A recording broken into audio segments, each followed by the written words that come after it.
I only look at hang on a second. following. You said you've seen more hateful content, but you can't name a single example, not even one. I'm not sure I've used that feed for the last 3 or 4 weeks. And well, then how did you see the hateful content? Because I've been using Twitter since you've taken it over for the last 6 months. Okay, so then you must have at some point seen for you hateful content. I'm asking for one example. Right. And you can't give a single one. And I'm saying... Then I say, sir, that you don't know what you're talking about. All right, guys, welcome back to the channel. We got to take a look at this interview between Elon Musk and a BBC reporter who was asking Elon Musk about the rise of hate speech ever since he became the head of Twitter. And in this interview, Elon Musk basically destroyed this guy who came to grill him and ask him questions. But before we get into this, I just want to say I think hate speech is something that's a bit hard to quantify, because hate speech, in my opinion, at least from how I know the word, is typically used by people who are more left-leaning. They'll use that word against anyone who they disagree with or anyone who disagrees with them. But I mean, if we want to apply the word fairly, hate speech can be used against, you know, someone on the right, someone on the left. It could be used against a white person, a black person. It could be used against anyone. But I would say if anyone has coined the term, it's definitely progressive or left-leaning people, because more traditional people who are more old school, go by the old adage of sticks and stones may break my bones, but words won't hurt me, agree to disagree, and so forth. But we're about to get into this. Don't forget to like, comment, share, and subscribe while we're watching. Now let's roll it. I mean, I would only just add that, you know, we have spoken to people who have been sacked that used to be in content moderation, and we've spoken to people very recently who were involved in moderation, and they just say there's not enough people to police this stuff, particularly around hate speech in the company. Is that what hate speech are you talking about? I mean, you use Twitter, right? Do you see a rise in hate speech? I mean, but just a personal anecdote, like what do you? I don't. Personally, my for you, I would see I get more of that kind of content, yeah, personally. But I'm not going to talk to the rest of for the rest of Twitter. So you see more hate speech personally? I would say I would see more hateful content in that. Content you don't like or hateful? What do you mean to describe a hateful thing? Yeah, I mean, you know, just content that will solicit a reaction, something that may include something that is slightly racist or slightly sexist, those kinds of things. So you think if something is slightly sexist, it should be banned? No, is that what you're saying? I'm not saying anything. I'm just curious. I'm trying to understand what you mean by hateful content. And I'm asking for specific examples.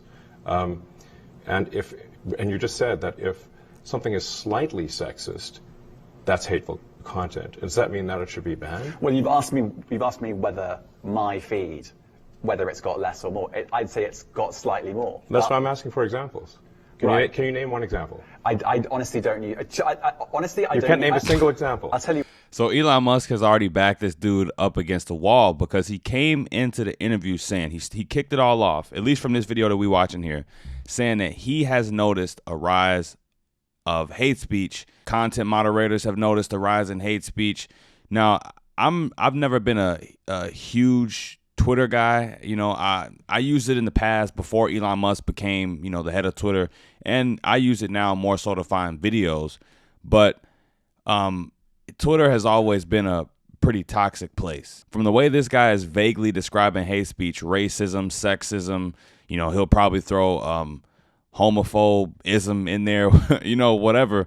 From the way he's describing it, though, hate speech has always been a part of Twitter. I don't know if we necessarily seeing a rise. I definitely think that, you know, with the LGBTQ, you know, community really being thrusted into politics and the trans issue and all this, these topics are becoming more talked about. They're becoming more polarized. So, yeah, you have more people talking about these things, more people defending their side strongly, so the language around it probably is a little bit stronger. But a rise in hate speech, no. Twitter has been a crazy place ever since I can remember it. Back in 2018, using Twitter, Twitter was always a place where you could go and see some very wild comments and very wild things said to one another on Twitter. But so far, Elon Musk is doing a great job of pushing back on this, because if this guy wants to come into the interview and say that since Elon Musk has taken over at Twitter, things have become more hateful, well, he has to provide some proof, at least give some examples of that. Ever since Elon Musk inquired about purchasing Twitter, and ever since he became the head of Twitter,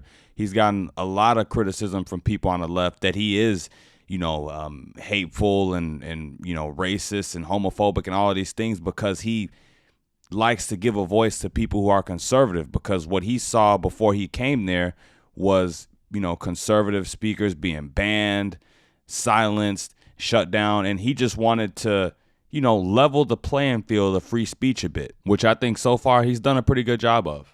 Honestly, You can't name a single example. I'll tell you why, because I don't actually use that feed anymore, because I just don't particularly like it. But you and said actually, a lot of people are quite similar. I only look at hang on a second. my You said you've seen more hateful content, but you can't name a single example, not even one.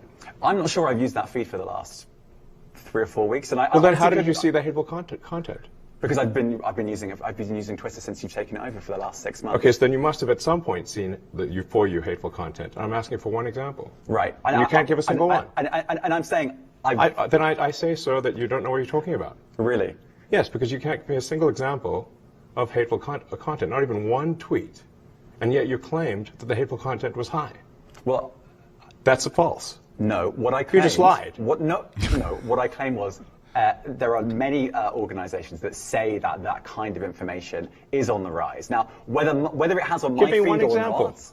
I mean, right, and literally if you look at something one. like the Strategic Dialogue Institute in the UK, they will say that. So look, people will say all sorts of nonsense. I'm literally asking for a single example, and you can't name one. Right, and as I've already said, I don't use that feed. But then how would you know that? I don't think this is getting anywhere. You literally said you experienced more hateful content, and then couldn't name a single example. Right, and as I said, yeah, it's not making sense, because he's pointing at these institutions whose job it is to, track and monitor hate speech, and he says that they've seen a rise.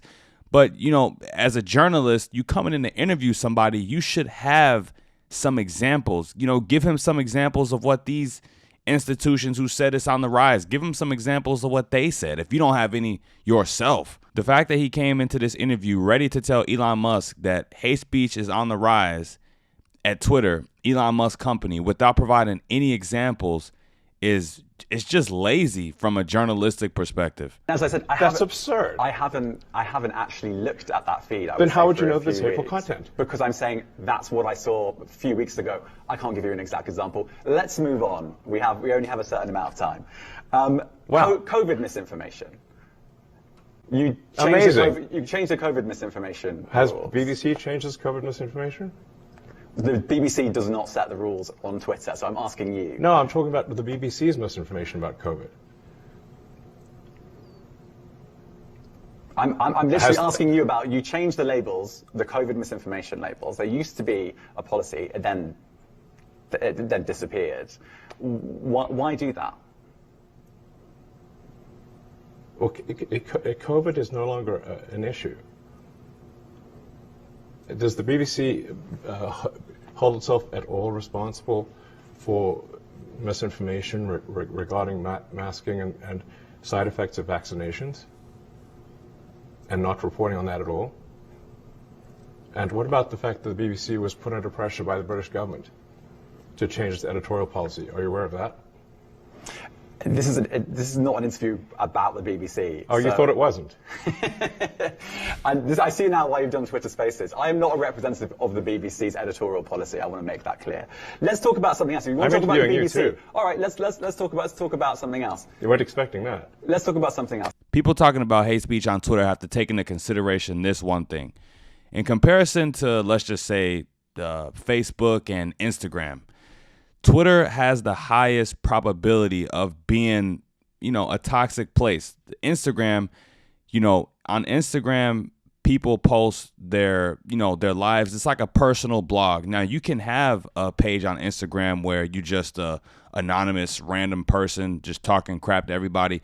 That exists. That exists on every single platform. But Facebook as well. Facebook is very, very personal. You know what I mean? It's very personal. People post their whole lives on Facebook. Twitter is the wild, wild west of social media. Twitter, I would say, is the least personal app out of all those. And what does that mean? That means Twitter has more pages that are just anonymous, people who just go on there to troll or just go on there to make fun of people or who just go on there to talk crap. That's just Twitter. And with that being said, we have free speech in this country. Now, since we know that Twitter is the least personal of all these apps, and you have pages of people who you can't even trace back, who this person really is, it's harder to dox someone on Twitter because they have less personal information. of course you're going to see more people saying crazy things. Of course you're going to see more people being toxic. That's just a can of worms that social media opened up. But in my opinion, when it comes to internet and online communications, we really need to get back to instilling the principles of sticks and stones may break my bones, but words will never hurt me. Elon Musk, as the head of Twitter, has to look out for all of his users, not just the sensitive people who are complaining about hate speech. He has to also look out for the free speech of people who aren't as sensitive and, who want to engage in conversations where they talk about sensitive topics. If fighting against hate speech is really that important, then we have to make it a unanimous thing that can be applied evenly. Because if we talking hate speech, I've seen it from the left and the right, but it only seems to be a big issue when certain people complain about it. But to be honest, I think this obsession with hate speech has made the entire society more soft, and we need to go back to sticks and stones may break my bones, but words will never hurt me. Agree to disagree and leave it at that. But that's it for the video, you guys. Let me know what you thought about this in the comments down below. Don't forget to like, comment, share, and subscribe when we're at the door. And until next time, I'm out of here. Peace.